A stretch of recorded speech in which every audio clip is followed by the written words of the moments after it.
اگلی حدیث عن ابی سعید و ابی ہریرہ رضی اللہ عنہما عن النبی صلی اللہ علیہ وسلم قال ما يصيب المسلم من نصب ولا وصب ولا هم ولا حزن ولا اذى ولا غم حتى الشوكة يشاكها الا كفر الله بها من خطاياه متفق علیہ. حضرت ابو سعید اور حضرت ابو ہریرہ سے روایت ہے، یہ دونوں روایت کرتے ہیں کہ حضور صلی اللہ علیہ وسلم نے فرمایا کہ کوئی مومن ایسا نہیں کہ جس کو کوئی مصیبت پہنچے. یہاں پر آپ دیکھیں کہ مصیبت پہنچے کس کس چیز کی، آگے ان چیزوں کا تذکرہ ہے. سب سے پہلے فرمایا گیا نصب. نصب کہتے ہیں تھکاوٹ کو، کہ کسی قسم کی مسلمان کو تھکاوٹ لاحق ہو جائے، کوئی مرض ہو جائے، کوئی حزن و ملال ہو، تکلیف اور غم ہو، حتیٰ کہ کانٹے کی چبھن جیسی تکلیف نہیں پہنچتی مگر یہ کہ اللہ تعالیٰ اس کے گناہوں کو اس کے بدلے میں معاف کر دیتے ہیں.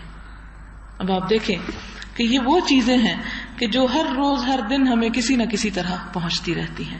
سب سے پہلی چیز جس کا ذکر کیا گیا وہ تھکاوٹ ہے. انسان گھر کے کام کاج کر کے مختلف اور کاموں کے بعد جب اسے تھکن لاحق ہوتی ہے تو ایسی صورت میں اگر اس تھکن پر بھی وہ اللہ تعالیٰ سے اجر کا طالب ہو اور اس پر اس لیے صبر کرے کہ خدا اس کی بہترین جزا دینے والا ہے، تو اللہ تعالیٰ اس کے لیے واقعی بہترین بدلہ اپنے پاس رکھتے ہیں. پھر ولا وصب، وصب کہتے ہیں مرض کو، بیماری کو.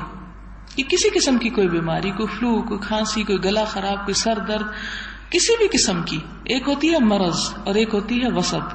وصب ہوتی ہے کوئی بھی مرض، چھوٹی موٹی، یعنی کچھ بھی. ولا ہم، ہم ہوتا ہے ایسا غم جو دل میں اندیشہ، ملال، فکر ڈال دے، یعنی کوئی خاص غم کی شکل نظر نہ آئے لیکن انسان اندیشوں میں مبتلا ہو. اور ولا حزن، اور نہ کوئی غم.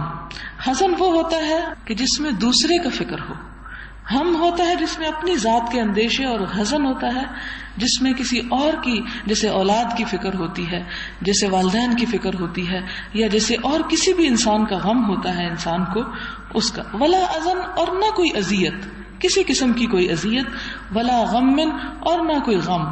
غم عموماً وہ چیز ہوتی ہے جو انسان کو اتنا مجبور کر دے، یعنی اس کے عقل پہ پردہ ڈال دے، اس کے لیے دن کو اندھیرا کر دے. جیسے غمامہ کہتے ہیں بادل کو، جب بادل آ جاتے ہیں تو سورج کو ڈھانک لیتے ہیں.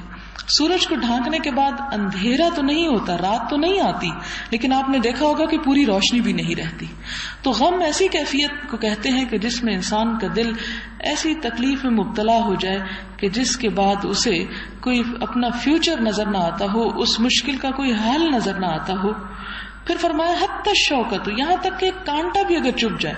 اور کانٹا تو بطور مثال دیا نا، سمبولک ہے، یعنی اگر انسان اگر کسی چھری سے کام کر رہا ہے وہ چھری لگ جاتی ہے، کہیں گزرتے ہوئے کسی چیز کے ساتھ کوہنے لگ جاتی، کہیں اٹک جاتا ہے، کوئی جوتا چبھ جاتا ہے، کہیں موچ آ جاتی، کسی بھی قسم کی چھوٹی موٹی تکلیف جب اسے پہنچتی ہے تو ان سب کے بدلے میں اللہ تعالیٰ اس کی خطاؤں کو دور فرماتے ہیں، انہیں دھو دیتے ہیں، انہیں درست کر دیتے ہیں. تو یہ کس لیے ہوتا ہے؟ انسان کے اس مصیبت پر صبر کرنے کی وجہ سے. لیکن اگر انسان وہاں بیٹھ کے گالیاں نکالنا شروع کر دے یا بد زبانی شروع کر دے یا اللہ تعالیٰ سے شکوے شروع کر دے تو تکلیف تو ہوتی ہے، جو ہو ہی جاتی ہے، وہ تو نہیں ٹلتی. کانٹا جو چبھ گیا، اب آپ واویلا مچا دیں تو کانٹا اس سے تو نہیں نکلے گا مثلا. یا اگر کہیں کٹ لگ گیا، خون نکل رہا ہے تو چیخنے چلانے سے خون تو نہیں بند ہو جائے گا. یا اللہ تعالیٰ کے خلاف یا اللہ کی ناشکری کے کلمات زبان سے نکال کر وہ دکھ تو وہی رہے گا، لیکن انسان اس کا اجر بھی کھو دیتا ہے. تو ایسی صورت میں صبر ایک ایسی چیز ہے جو انسان کے لیے روشنی بھی ہے اور انسان کے لیے ایک حسن بھی ہے. اس میں انسان کی شخصیت کے اندر ایک ایسا نکھار بھی آ جاتا ہے کہ جس سے وہ اللہ اور بندوں دونوں کا محبوب ہو جاتا ہے. اگلی حدیث حضرت ابن مسعود رضی اللہ تعالی عنہ سے ہے. وہ بیان فرماتے ہیں کہ ایک مرتبہ جب حضور صلی اللہ علیہ وسلم کو بخار تھا تو میں آپ کی خدمت میں حاضر ہوا اور میں نے عرض کیا، یا رسول اللہ صلی اللہ علیہ وسلم، آپ کو تو بہت تیز بخار ہے. آپ صلی اللہ علیہ وسلم نے ارشاد فرمایا، ہاں مجھے تم لوگوں کی نسبت 2 آدمیوں کے بخار کے برابر بخار ہوتا ہے. اندازہ کریں. میں نے عرض کیا، اس کی کیا وجہ ہے؟ کیا آپ کے لیے دگنا ثواب ہے اس کے لیے؟ آپ نے فرمایا ہاں.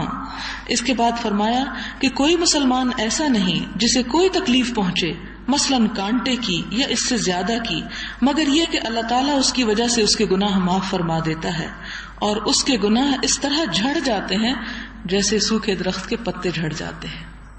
یعنی بخار جیسی تکلیف میں، یا اس وقت فرمایا کہ کانٹے جیسی چبھن میں بھی انسان کے گناہ جو ہے وہ جھڑتے ہیں. گویا کہ انسان کو دنیا میں بھی ان چھوٹی موٹی تکلیفوں کا اجر جو ہے وہ ساتھ ساتھ دیا جاتا ہے. یہاں ایک خاص قابل ذکر بات یہ ہے کہ حضور صلی اللہ علیہ وسلم کی دگنی تکلیف، جبکہ ہم دیکھتے ہیں کہ حضور صلی اللہ علیہ وسلم اللہ کے محبوب تھے، اللہ کے پیارے تھے، تو کیا کوئی اپنے پیارے کو اذیت دے کر خوش ہوتا ہے؟ نہیں. ہوتا دراصل یہ ہے کہ جس سے محبت زیادہ ہوتی ہے اسے انسان زیادہ بلند مقام پہ دیکھنا چاہتا ہے، اور بلند مقام حاصل کرنے کے لیے زیادہ تکلیفوں سے گزرنا پڑتا ہے. یہ ہے دراصل اس کے پیچھے فلسفہ. تو کبھی بھی اللہ تعالیٰ کی طرف سے اگر کسی قسم کی کوئی ہم دیکھتے ہیں کہ کوئی محرومی آ جاتی ہے، کوئی آزمائش آتی ہے، کوئی تکلیف آتی ہے، کوئی دکھ آتا ہے، اور اس میں اگر عام لوگوں کی نسبت شدت زیادہ آ جاتی ہے، تو اس سے یہ نہیں سمجھنا چاہیے کہ خدا تعالیٰ ہم سے ناراض ہے یا نعوذ باللہ ہمارے لیے ہمارے دشمن ہیں. نہیں، اگر وہ اپنے محبوب کو عام بندوں کے نسبت دگنا بخار دیتے ہیں تو پھر اگر ہمیں ایک گنا بھی ہو گیا تو اس سے کیا فرق پڑتا ہے. اور یہ انسان کو جتنی جتنی آزمائشیں زیادہ آتی ہیں اتنے ہی اس کے درجات زیادہ بلند ہوتے چلے جاتے ہیں. شرط یہ ہے کہ وہ ان پر صبر کرے اور اپنا رویہ وہی رکھے جو اللہ تعالیٰ اس سے چاہتا ہے. پھر اس کے بعد ایک اور حدیث جو اسی حدیث کی مزید وضاحت کرتی ہے، وہ حدیث یہ ہے، حضور صلی اللہ علیہ وسلم نے فرمایا من یرد اللہ بہ خیرا یصب منہ، اللہ تعالیٰ جس بندے کی بھلائی چاہتے ہیں اسے کسی تکلیف میں مبتلا فرما دیتے ہیں. اب آپ دیکھیے کہ ہم کیا سمجھتے ہیں کسی تکلیف کو اپنے لیے کہ اللہ کی ناراضگی ہے، اور اللہ کو ہم پر کوئی پیار نہیں آتا، کوئی ہمارا خیال نہیں، اور آزمائشوں کے لیے کیا صرف ہم ہی رہ گئے ہیں. اللہ تعالیٰ فرماتے ہیں نہیں، تم بلکہ میرے زیادہ پیارے ہو گئے ہو. جس کے ساتھ میں بھلائی کرنا چاہتا ہوں اسے آزمائش میں مبتلا کر دیتا ہوں تاکہ اسے اپنا اور محبوب بنا لوں، اسے اور اپنے قریب کر لوں. اور یہی وجہ ہے کہ انبیاء جو اللہ تعالیٰ کی محبوب ترین ہستیاں تھیں، ان پر عام انسانوں کی نسبت آزمائشیں بھی زیادہ آتی رہی. اس لیے آزمائشوں سے گھبرانا نہیں چاہیے، ان سے عافیت تو مانگنی چاہیے، لیکن اگر اللہ تعالیٰ آزمانا ہی چاہتا ہے تو اس پر صبر کر کے خدا کے اور قریب جانا چاہیے. ایک اور حدیث ہے، ان انس رضی اللہ عنہ قال قال رسول اللہ صلی اللہ علیہ وسلم لا يتمنين احدكم الموت لضر اصابه فان كان لا بد فاعلا فليقل اللهم احيني ما كانت الحياة خيرا لي وتوفني اذا كانت الوفاة خيرا لي. متفق علیہ. حضرت انس بن مالک رضی اللہ تعالی عنہ سے روایت ہے کہ رسول اللہ صلی اللہ علیہ وسلم نے ارشاد فرمایا کہ جب کسی کو کوئی بیماری یا مصیبت آ جائے تو وہ اس کی وجہ سے موت کی تمنا نہ کرے، یہ نہ کہے کہ اللہ مجھے تو اپنے پاس بلا لے، میں اسے نہیں برداشت کر سکتا. اگر نہ ہی چارہ ہو اور کچھ کہنا ہی پڑ جائے تو زبان سے کیا کہے، یہ دعا مانگا کرے کہ اے اللہ جب تک میرے لیے زندگی بہتر ہے تو مجھے زندہ رکھ، اور جب موت میرے حق میں بہتر ہو تو مجھے موت دے دے. یہ حدیث بخاری اور مسلم کی روایت کردہ ہے. پھر اس کے بعد اگلی حدیث ہے حضرت ابو عبداللہ خباب بن ارت سے رضی اللہ تعالی عنہ فرماتے ہیں کہ ایک مرتبہ حضور صلی اللہ علیہ وسلم کی خدمت میں جبکہ آپ بیت اللہ کے سائے میں چادر سر کے نیچے رکھے ہوئے آرام فرما رہے تھے، میں نے جا کر شکایت کی. کس بات کی شکایت؟ کہ کفار بہت ظلم و ستم کر رہے ہیں. آپ اللہ تعالیٰ سے ہمارے لیے مدد کیوں نہیں طلب فرماتے؟ ہم اتنے آزمائے جا رہے ہیں اور آپ خدا سے مانگتے نہیں. آپ کہتے ہیں میں اللہ کا نبی ہوں، بڑا پیارا ہوں اور آپ کی دعائیں قبول ہوتی ہیں، تو آپ ذرا دعا مانگیں تاکہ ہماری یہ مشکلیں آسان ہو جائیں. تو آپ صلی اللہ علیہ وسلم نے ارشاد فرمایا کہ تم سے پہلے تو اہل حق میں سے کسی شخص کو ایمان لانے کی پاداش میں گرفتار کر کے زمین میں گڑھا کھود کر گاڑ دیا جاتا، پھر آرا سر پر رکھ کر بدن 2 حصوں میں چیر دیا جاتا اور لوہے کی کنگھی سے اس کی کھال چھیلی جاتی کہ ہڈی تک اس کا گوشت نکل آتا، یعنی اس کا گوشت الگ الگ ہو جاتا، مگر اس کے باوجود وہ دین حق سے اس کو باز نہ رکھ سکتے تھے. اتنی آزمائشوں کے باوجود بھی وہ اسے دین سے نہیں پھیر سکتے تھے. اللہ کی قسم یہ اسلام مکمل ہو کر رہے گا اور امن و سلامتی کا یہ دور آ کر رہے گا کہ ایک شخص مقام صنعاء، یہ یمن کا علاقہ ہے، صنعاء سے لے کر حضر موت تک کا سفر کرے گا اور اسے سوائے اللہ کے کسی کا ڈر نہ ہوگا، یا اگر ڈر ہوگا تو صرف اس کا کہ بھیڑیا اس کے ریوڑ کو تکلیف نہ پہنچائے، نقصان نہ دے، مگر تم جلدی مچاتے ہو. ایک روایت میں یہ الفاظ ہیں کہ آپ چادر کا تکیہ بنائے ہوئے تھے اور ہمیں مشرکین سے شدید اذیتیں پہنچ چکی تھی، تو اس موقع پر ہم نے آپ صلی اللہ علیہ وسلم سے درخواست کی کہ آپ ہمارے لیے دعا فرمائیں، لیکن حضور صلی اللہ علیہ وسلم نے یہ ان کو تلقین کی کہ ان آزمائشوں پر صبر بھی کرو.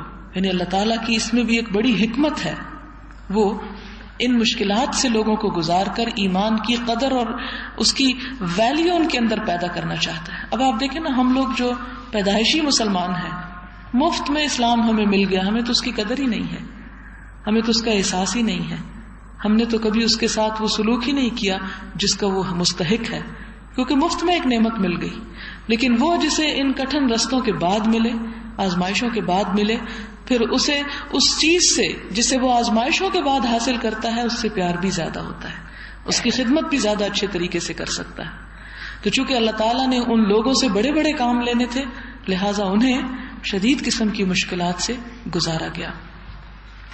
پھر اسی طرح ایک اور حدیث ہے، حضرت عبداللہ بن مسعود سے روایت ہے کہ غزوہ حنین کے وقت مصلحتاً حضور صلی اللہ علیہ وسلم نے بعض لوگوں کو غنیمت کے حصے سے کچھ زیادہ مال عطا کیا، اور ان میں سے مثلاً اقرا بن حابس تھے اور عیینہ بن حصن، ان کو 100 اونٹ دے دیے. اسی طرح بعض معززین عرب کو بھی ترجیحی سلوک سے نوازا. اس میں ایک حکمت تھی کہ یہ لوگ اسلام لے آئیں، اور یا یہ کہ اگر اسلام نئے نئے لائے ہیں تو اسلام کے لیے ان کا دل اور کھل جائے. اور زکوٰۃ اور غنیمت کے مال میں سے اسلامی حکومت ایسے لوگوں پر خرچ کر سکتی ہے کہ جن سے اسلام کی ہمدردی یا تالیف قلب ان کی مقصود ہو. تو اس کی طرف اشارہ ہے. یہ دیکھ کر ایک شخص کہنے لگا کہ خدا کی قسم یہ تو عادلانہ تقسیم نہیں ہے، یعنی حضور صلی اللہ علیہ وسلم نے عدل نہیں کیا. اب آپ دیکھیں کہ لوگ اللہ کے رسول صلی اللہ علیہ وسلم کو بھی نہیں چھوڑتے. اندازہ کریں اس بات سے کہ آپ صلی اللہ علیہ وسلم جو کہ ہر اپنا کام اللہ تعالیٰ کی طرف سے وحی کی شکل میں کرتے تھے، اس کی ہدایت کے مطابق، جب آپ نے اسلام ہی کے فائدے کے لیے، اپنے ذاتی کسی فائدے کے لیے نہیں، کچھ لوگوں کو مال غنیمت میں سے جان بوجھ کر زیادہ دیا، تو اس پر کچھ لوگوں کو جو اصل میں منافقین ہی تھے انہیں اعتراض گزرا. کہنے لگے خدا کی قسم یہ تو انصاف والی تقسیم نہیں، اور نہ ہی اس سے خدا کی خوشنودی مطلوب ہے. یہ کام حضور صلی اللہ علیہ وسلم نے اللہ کو خوش کرنے کے لیے نہیں کیا. اندازہ کریں ذرا الزامات کا. تو میں نے یہ بات سن کر کہا خدا کی قسم میں رسول اللہ صلی اللہ علیہ وسلم کو اس کی خبر ضرور کر دوں گا. چنانچہ میں خدمت اقدس میں حاضر ہوا اور جو کچھ اس شخص نے کہا تھا آپ کے گوش گزار کر دیا، جسے سن کر آپ کا چہرہ مبارک کبیدگی کی خاطر یعنی رنج کی وجہ سے ایک دم سرخ ہو گیا. ظاہر ہے کہ انسان کسی سے ایسی بات سنتا ہے جو اس کے وہم و گمان میں نہ ہو اور اس کے خاص طور پر کردار کے اوپر حرف آئے تو اس پر انسان کا ریئیکشن جو ہونا چاہیے وہی آپ صلی اللہ علیہ وسلم کا ہوا. چنانچہ آپ نے فرمایا جب اللہ اور رسول ہی انصاف نہ فرمائیں تو وہ کون ہے جو پھر انصاف کرے گا. پھر ارشاد فرمایا کہ اللہ تعالیٰ موسیٰ علیہ السلام پر رحم فرمائے، ان کو تو اس سے بھی زیادہ ستایا گیا مگر انہوں نے صبر و ضبط فرمایا. یعنی ایک اللہ کے بندے کی صفت کیا ہوتی ہے کہ جب اس پر آزمائش آتی ہے تو آزمائش میں وہ اپنے سے بڑی آزمائش والوں کو دیکھتا ہے کہ مجھے تو کم آزمایا جا رہا ہے، مجھ سے زیادہ بھی آزمائش میں لوگ ہیں. اسی لیے فرمایا کہ دین کے معاملے میں اپنے سے اوپر کے لوگوں کو دیکھو اور دنیا کے معاملے میں اپنے سے نیچے کے لوگوں کو دیکھو تو تمہارے اندر قناعت پیدا ہوگی، صبر کی کیفیت پیدا ہوگی. عبداللہ بن مسعود کہتے ہیں کہ میں نے دل میں سوچا کہ ایسی باتوں سے سوائے حضور صلی اللہ علیہ وسلم کی دل آزاری کے کچھ حاصل نہیں. آئندہ ایسی تکلیف دہ باتیں میں آپ کی خدمت میں عرض ہی نہیں کروں گا تاکہ آپ کو تکلیف ہی نہ ہو. آپ نے سورۃ الانعام میں یہ پڑھا ہوگا کہ یہ لوگ کہتے ہیں کہ ہوا اذن، کہ حضور صلی اللہ علیہ وسلم کیا ہے؟ اذن یعنی کانوں کے کچے ہیں. تو اللہ تعالیٰ نے فرمایا کہ قل اذن خیر لکم، کانوں کا کچا ہونا تمہارے حق میں بہتر ہے.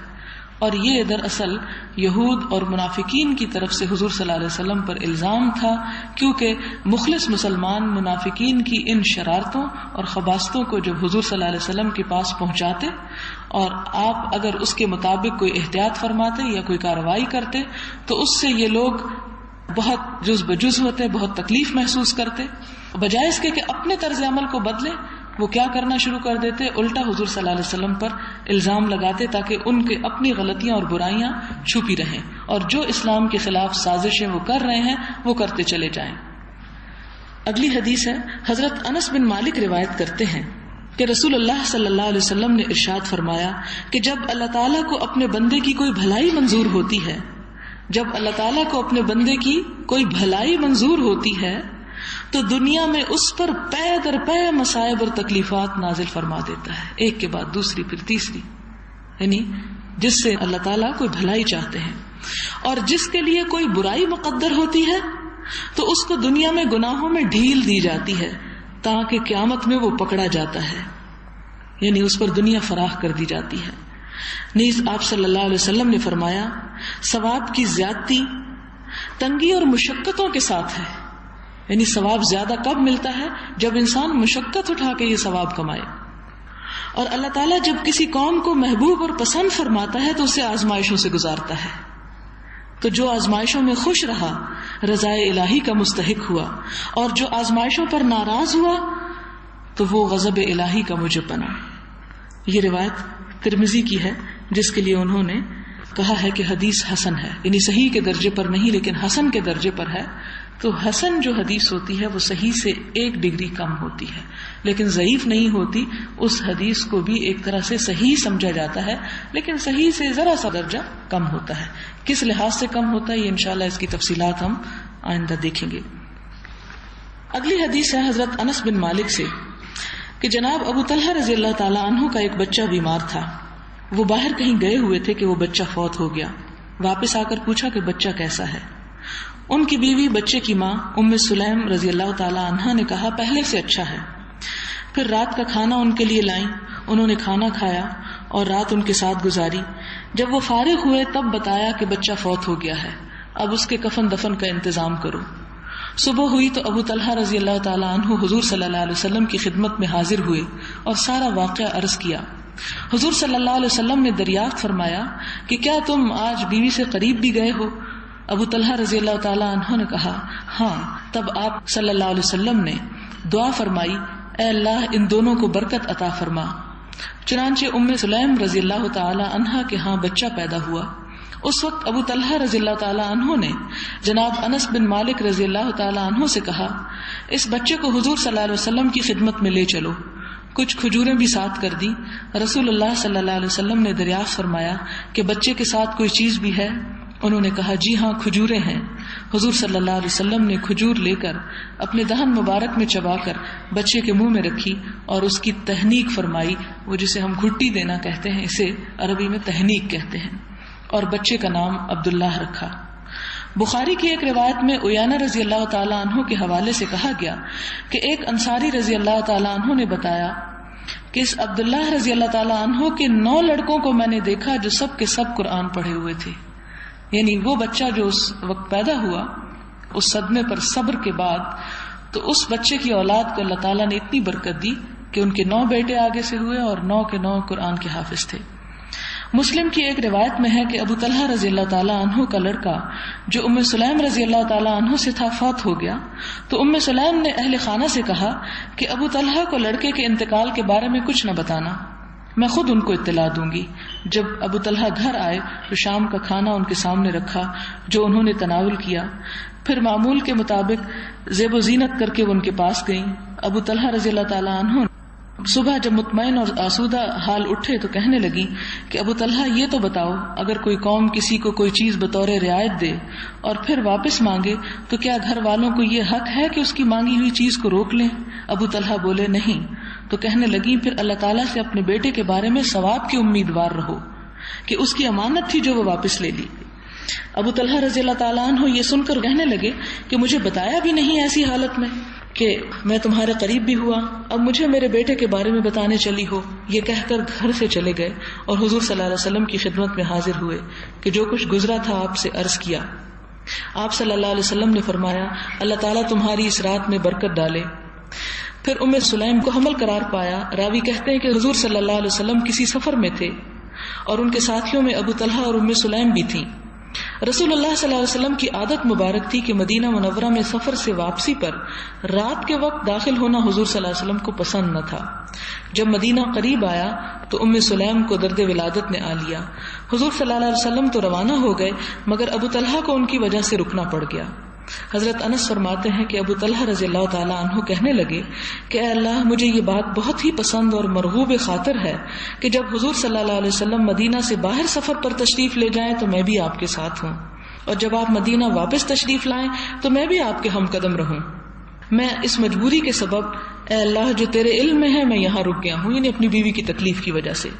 تب ام سلیم بولی ابو طلحہ مجھے جو پہلے کیفیت تھی وہ اب محسوس نہیں ہو رہی، اس لیے سفر جاری رکھو. یعنی وہ تمہاری جو حسرت ہے کہ تم حضور صلی اللہ علیہ وسلم کے ساتھ مل کر مدینہ میں داخل ہو تو وہ تم اپنی پوری کرو. چنانچہ ہم وہاں سے روانہ ہوئے. مدینہ پہنچ کر پھر درد ولادت ہوا اور لڑکا پیدا ہوا. حضرت انس رضی اللہ تعالیٰ عنہ فرماتے ہیں کہ مجھ سے میری والدہ کہنے لگی کہ انس دیکھو حضور صلی اللہ علیہ وسلم کی خدمت میں بچے کو لے جانے سے پہلے کوئی اسے دودھ نہ پلائے. جب صبح ہوئی تو میں بچے کو لے کر حضور کی خدمت میں حاضر ہوا. اس کے بعد بعین ہی حدیث کا سابق مضمون بیان فرمایا کہ آپ صلی اللہ علیہ وسلم نے وہ کھجور چبا کر اس بچے کو تہنیک دی، اور اس کے بعد اللہ تعالیٰ نے ان کو آگے اتنی برکت دی کہ ان کے 9 بیٹے پیدا ہوئے اور وہ سب کے سب قرآن کے حافظ تھے. اگلی حدیث ہے حضرت ابو ہریرہ رضی اللہ تعالی عنہ سے کہ حضور صلی اللہ علیہ وسلم نے فرمایا بہادر وہ نہیں جو دوسروں کو زیر کر لے، یعنی ان پہ غالب آ جائے اور پچھاڑ دے. یعنی کسی کشتی میں اگر دوسرے کو وہ گرا دے تو وہ گرانے والا جو ہے وہ بہادر نہیں ہے. بہادر تو وہ ہے جو غصے کی حالت میں اپنے آپ کو قابو میں رکھے، کنٹرول رکھے اپنے اوپر. بخاری اور مسلم کی روایت ہے. اگلی حدیث حضرت سلیمان بن سرد سے ہے رضی اللہ تعالی عنہ. روایت کرتے ہیں کہ میں حضور صلی اللہ علیہ وسلم کی مجلس میں حاضر تھا کہ وہاں 2 حضرات میں باہم جھڑپ ہو گئی، لڑ پڑے. ان میں سے ایک کا چہرہ غصے کی شدت سے سرخ اور گلے کی رگیں پھول گئیں. اس وقت رسول اللہ صلی اللہ علیہ وسلم نے ارشاد فرمایا کہ مجھے ایک ایسا کلمہ معلوم ہے کہ اسے یہ کہہ لے تو اس کی یہ حالت جاتی رہے گی، اور وہ کلمہ ہے اعوذ باللہ من الشیطان الرجیم. تب صحابہ کرام نے اس سے کہا یہاں اعوذ باللہ من الشیطان الرجیم پڑھ لو تو غصہ جاتا رہے گا. یہاں پر صبر کرنے کا ایک گر یا طریقہ بتایا گیا ہے اس موقع پر جب انسان غصے سے شدید مغلوب ہو رہا ہو، اور وہ ہے اعوذ باللہ، کیونکہ غصہ جو ہے وہ شیطان کی طرف سے ہوتا ہے، اور شیطان آگ سے بنا ہے. اور ایک اور جگہ پر فرمایا کہ اس وقت انسان ٹھنڈا پانی پی لے، اگر اسے خود ہوش نہ ہو تو پاس کوئی بیٹھا ہوا اسے لا کر دے دیا کرے. اس کے بعد حضرت معاذ بن انس رضی اللہ تعالیٰ عنہ روایت بیان فرماتے ہیں کہ نبی صلی اللہ علیہ وسلم نے ارشاد فرمایا کہ اگر کوئی شخص اپنا غصہ اتارنے کی قدرت رکھنے کے باوجود غصہ پی لے، یعنی غصہ دوسرے پہ اتار سکتا ہے لیکن غصہ نہ کرے، تو اللہ تعالیٰ قیامت کے دن تمام مخلوق کے مجمع میں اسے فوقیت کے ساتھ بلائیں گے، بڑے آنر کے ساتھ اسے بلائیں گے کہ ادھر آؤ. اور جب وہ آ جائے گا تو اسے کہیں گے کہ حوران بہشت میں سے اپنے لیے جسے چاہے منتخب کر لو، یعنی اسے چوائس ہوگی. حضرت ابو ہریرہ رضی اللہ تعالی عنہ سے مروی ہے کہ ایک شخص حضور مقبول صلی اللہ علیہ وسلم سے عرض کرتا ہے کہ مجھے کچھ وصیت فرمائیے. آپ صلی اللہ علیہ وسلم نے فرمایا بس غصہ نہ کیا کرو. اس شخص نے اپنا سوال دہرایا. آپ نے یہی فرمایا کہ غصہ نہ کیا کرو، کیونکہ غصہ کرنا صبر کے خلاف ہے. حضرت ابو ہریرہ رضی اللہ تعالیٰ عنہ بیان فرماتے ہیں کہ نبی صلی اللہ علیہ وسلم نے ارشاد فرمایا کہ مسلمان مرد اور عورت پر جان و مال اور اولاد کے متعلق تکلیفوں اور مصیبتوں کا سلسلہ چلتا ہی رہتا ہے، یہاں تک کہ جب وہ اللہ تعالیٰ کی جناب میں حاضر ہوتا ہے تو ان مصیبتوں کے بدلے میں اس کی ساری خطائیں معاف ہو چکی ہوتی ہیں اور کوئی خطا باقی نہیں ہوتی. یعنی بچوں کی طرف سے کسی نہ کسی، کبھی کوئی بیماری ہے، کبھی کوئی مشکل ہے، کوئی پریشانی ہے، کوئی ان کی نافرمانی ہے، یعنی انسان جو بھی دکھ اٹھاتا رہتا ہے اس کے بدلے میں اس کے گناہ صاف ہوتے رہتے ہیں، یہاں تک کہ انسان کا دنیا سے رخصتی کا وقت آتا ہے اور اس حال میں رخصت ہوتا ہے کہ ان مصیبتوں کی وجہ سے وہ گناہوں سے بالکل پاک ہو چکا ہوتا ہے. حضرت ابن عباس سے مروی ہے کہ جناب عیانہ بن حصن رضی اللہ عنہ جب مدینہ آئے اور اپنے برادر زادہ حر بن قیس کے ہاں مہمان ہوئے. حر بن قیس کا شمار ان حضرات میں ہوتا تھا جنہیں حضرت عمر فاروق رضی اللہ تعالی عنہ اپنی مجلس خاص میں بٹھایا کرتے تھے. یہ سب حضرات قراء ہوتے تھے، قرآن پاک بہت اچھی طرح پڑھتے تھے. آپ کی مجلس مشاورت کے ارکان بھی یہی ہوتے تھے، یعنی مجلس شورا کے. آپ انہی حضرات سے مشورے لیتے تھے. جناب عیانہ نے اپنے بھتیجے سے کہا کہ تمہاری رسائی جناب امیر المومنین کی مجلس خاص تک ہے، میرے لیے بھی حاضری کی اجازت لے دو. حر بن قیس نے جناب فاروق اعظم رضی اللہ عنہ سے ان کے لیے اجازت طلب کی تو آپ نے اجازت مرحمت فرما دی.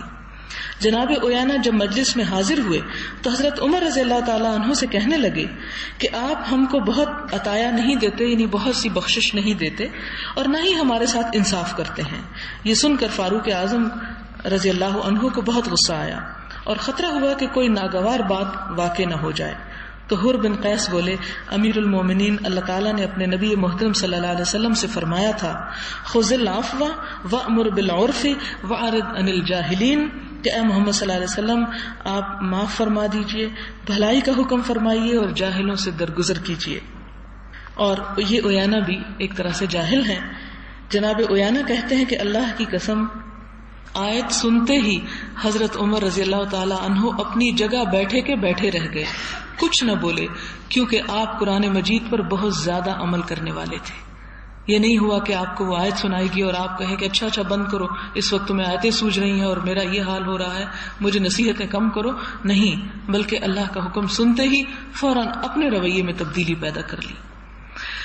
اگلی حدیث ہے حضرت عبداللہ بن مسعود سے کہ رسول اللہ صلی اللہ علیہ وسلم نے ارشاد فرمایا، میرے بعد جلد ہی ایسا وقت آئے گا کہ لوگ باہم ایک کو دوسرے پر ترجیح دیا کریں گے، یعنی انصاف اور سماجی انصاف جو ختم ہو جائے گا، اور ایسے امور سامنے آئیں گے جن کو تم لوگ ناپسند کرو گے.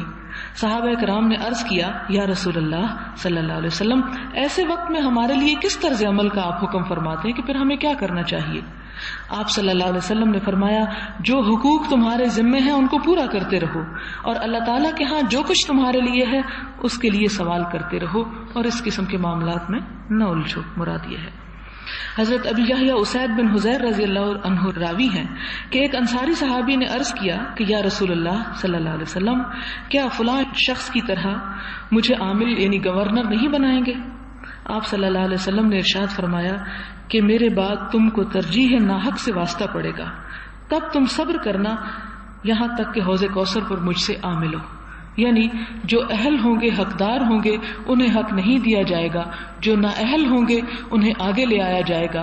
تو ایسی صورت میں جبکہ میرٹ کا کوئی لحاظ نہیں کیا جائے گا تو اس صورت میں صبر سے کام لینا یہاں تک کہ میرے پاس پہنچ جاؤ، تو پھر میں تمہیں اپنے ہاتھ سے حوض کوثر پہ پانی پلاؤں گا اور تمہارے دل کو ٹھنڈا کروں گا، اور جنت کا بہترین مقام تمہارے لیے ہوگا. ایک اور حدیث ہے حضرت ابو ابراہیم عبداللہ بن ابی اوفا سے روایت کرتے ہیں کہ ایک مرتبہ حضور صلی اللہ علیہ وسلم کسی دشمن کی گھات پر تھے اور آفتاب کے ڈھلنے کا انتظار فرما رہے تھے کہ اسی دوران آپ نے قیام فرمایا اور ارشاد فرمانے لگے کہ دشمن کا مقابلہ کرنے کی آرزو اور تمنا نہ کرو، یعنی یہ دعائیں نہ کیا کرو کہ اللہ کوئی دشمن دکھا اور میں اس کو مقابلہ کروں، ایسی دعا نہ مانگا کرو، بلکہ اللہ تعالیٰ سے عافیت اور سلامتی کی دعا کیا کرو. لیکن جب مقابلہ ہو ہی جائے، خود بخود دشمن سامنے آ جائے، تو پھر جم جاؤ اور صبر کرو، اور یہ بات اچھی طرح ذہن نشین کر لو کہ جنت تلواروں کے زیر سایہ ہے، یعنی مصیبتوں کے بعد ہی حاصل ہوگی. اس کے بعد آپ صلی اللہ علیہ وسلم نے فرمایا، اے اللہ کتابوں کے نازل کرنے والے، اے اللہ بادلوں کے چلانے والے، لشکروں اور جماعتوں کو ہزیمت اور شکست دینے والے، ان دشمنوں کو شکست سے دوچار کر اور ان پر ہم کو غلبہ و فتح عطا فرما. یہ بہت اچھی خوبصورت دعا ہے. یہ آخری حدیث تھی اس باب کی، باب الصبر کی. تو اللہ تعالیٰ سے دعا ہے کہ اللہ ہمیں بھی ان میں شامل کر لے کہ جو واقعی حقیقی معنوں میں صبر کرتے ہیں. وآخر دعوانا الحمدللہ رب العالمین. سبحان اللہ وبحمدہ عدد خلقہ ورضا نفسہ وزنة عرشہ ومداد کلماتہ. سبحان اللہ العظیم. اللہم صلی علی محمد وعلی آل محمد کما صلیت علی ابراہیم وعلی آل ابراہیم انک حمید مجید. اللهم بارك على محمد وعلى آل محمد كما باركت على إبراهيم وعلى آل إبراهيم إنك حميد مجيد. ربنا آتنا في الدنيا حسنة وفي الآخرة حسنة وقنا عذاب النار. ربنا لا تزغ قلوبنا بعد إذ هديتنا وهب لنا من لدنك رحمة إنك أنت الوهاب. يا حي يا قيوم برحمتك نستغيث. اللهم اكفنا بحلالك عن حرامك واغننا بفضلك عمن سواك. اللهم ارزقنا حبك وحب من يحبك وحب عمل يقربنا الى حبك. اللهم انا نعوذ بك من جهد البلاء ودرك الشقاء وسوء القضاء وشماتة الاعداء. اللهم لا مانع لما أعطيت ولا معطي لما منعت ولا ينفع ذا الجد منك الجد. يا حي يا قيوم برحمتك نستغيث. اللهم انفعنا بما علمتنا وعلمنا ما ينفعنا وزدنا علما. یا رب العالمین، جو کچھ ہم نے سیکھا ہے، جو پڑھا ہے، اگر اس میں کوئی بات غلط ہو گئی ہو تو ہماری اصلاح فرما دے. ہمیں صحیح راستے کی ہدایت عطا فرما، صحیح علم عطا فرما، صحیح علم حاصل کرنے کی توفیق عطا فرما. یا اللہ، تو ہمیں وہ طرز عمل اختیار کرنے کی توفیق دے جو تجھے پسند ہو. اللہ تعالی ہمیں ہر اس کام سے اور اس بات سے بچنے کی توفیق دے جو تجھے ناراض کرتی ہو. اللہ ہمیں بہترین صبار اور شکور بنا دے. یا ارحم الراحمین، ہمارے اندر صبر کی صفت بہترین احسن طریقے سے پیدا فرما. یا رب العالمین، ہمیں ہر طرح کی مصیبتوں مشکلات سے عافیت میں رکھ. یا اللہ، تو ہم سب کو اپنے قریب کر لے، ہم سے اپنے دین کی خدمت لے لے. یا اللہ، اس کام کے کرنے کو تو اپنی رحمت سے قبول فرما. یا رب العالمین، جو بہنیں یہاں پر آئی ہیں، اللہ اپنی رحمت سے ان کا آنا قبول فرما.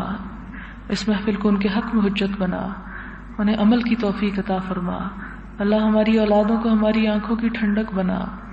یا اللہ، تمام بیماروں کو صحت عطا فرما، ساری مشکلات کو تو آسان کر دے.